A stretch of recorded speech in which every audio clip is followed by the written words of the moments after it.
Hey guys, this is for the video request thread over at Blade Forums.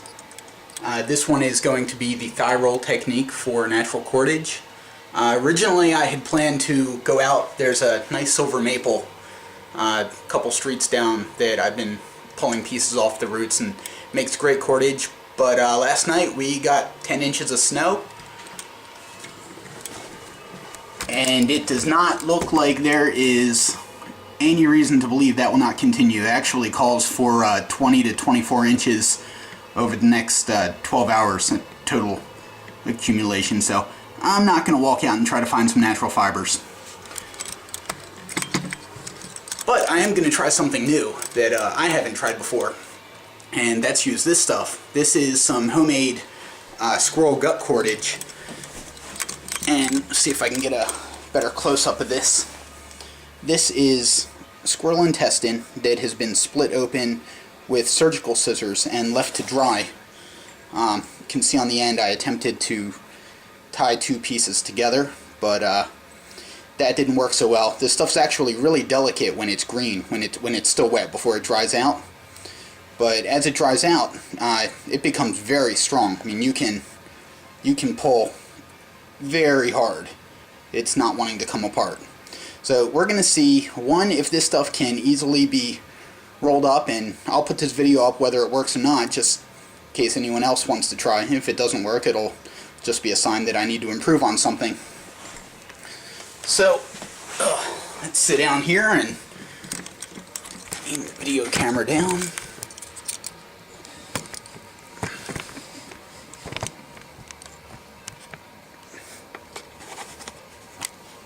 Okay, so we're going to start with the cordage. Here's the end, and we're going to pull a good little ways down from the end.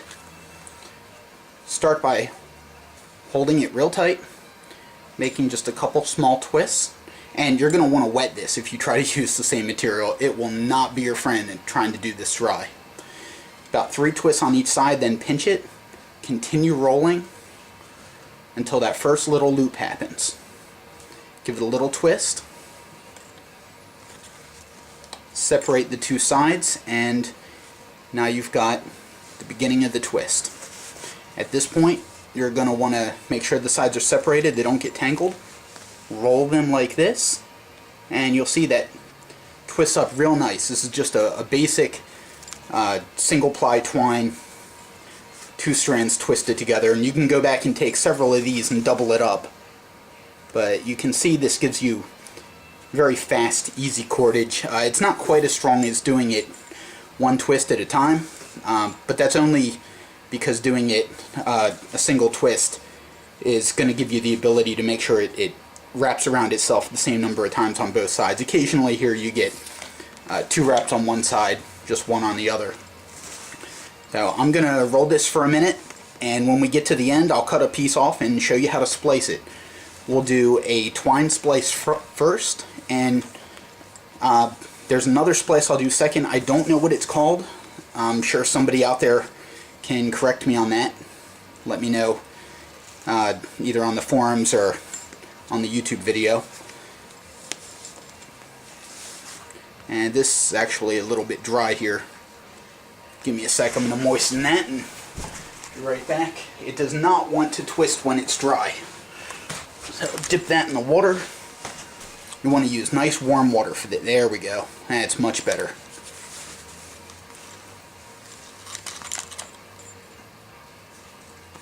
Nice warm water for this.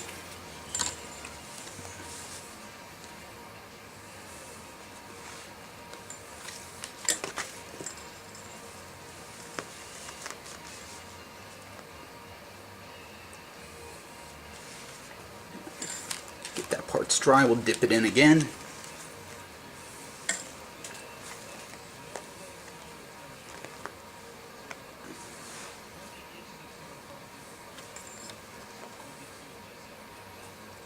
Okay, so we have a good little bit of twine started here.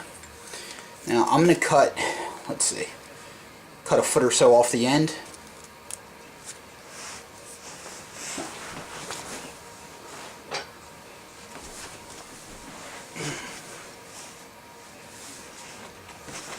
And we'll do the first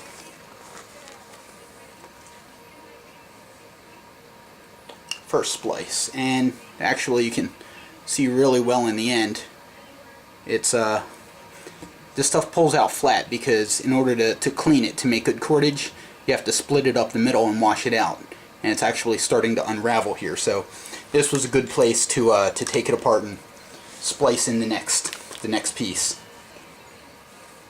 And there's a lot of times when you get cordage that the fibers you end up with, they're not the length that you're going to want to use in the end. So we're going to do the easiest splice right now, and that's simply to take this extra piece, stick it in here, make 1, get this out of the way, 2, 3, 4 revolutions,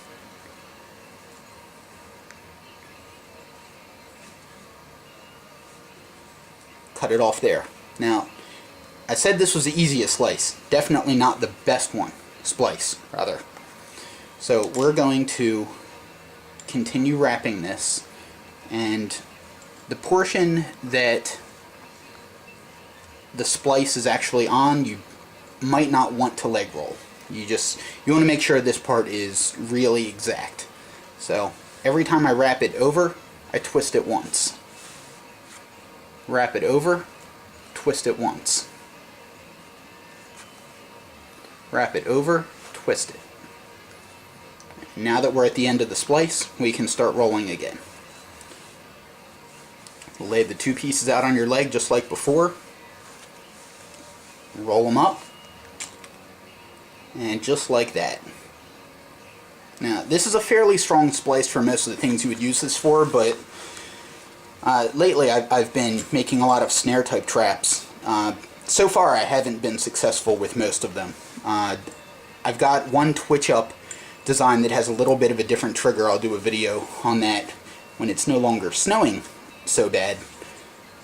Okay, we're getting near the end. I'll throw in another splice here. And this is actually the one I use most often. So I'm going to trim this to about that long. Got about an inch here. I'm going to put the next piece in the water. So we're going to start here and just hold this in place. I'm going to make 1 twist on this side, 1 twist on this side. Then I'm going to take the new piece that's being spliced in, hold it out of the way again. Continue the braid.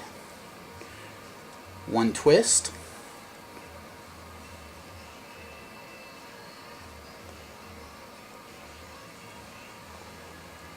There we go.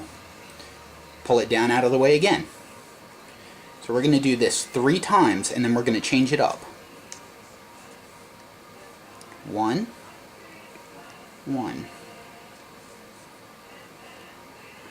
I'm going to hold that out of the way. Bring this up. Now, we've done 3 times interweaving the new piece into our other cordage. Now what we're going to do is hold the tag end of the old cordage, hold that out of the way. Take the new cord, and we're going to do 3 times of spinning the new cord, 1, and fold the tag end out of the way. Now I might have cut this off a 1/4 inch too short, but I'm going to put some real weight on this at the end, and you'll see how strong this splice is.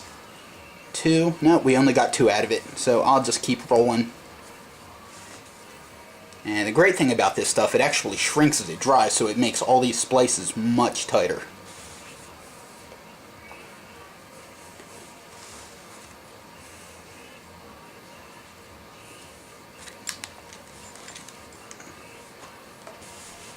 Okay, so I don't actually need this for anything, so I'm going to go ahead and tie it off.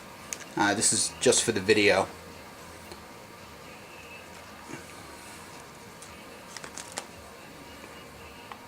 Okay, got this tied off.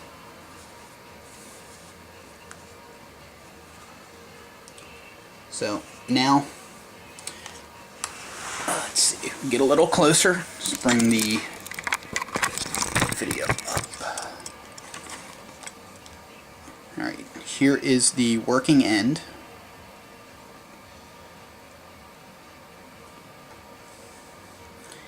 here is the first splice.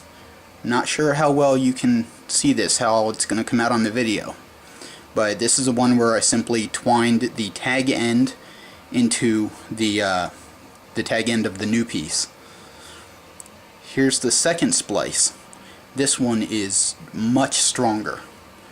I don't believe this splice actually loses anything in the strength of the cordage, but we'll find that out in a minute. So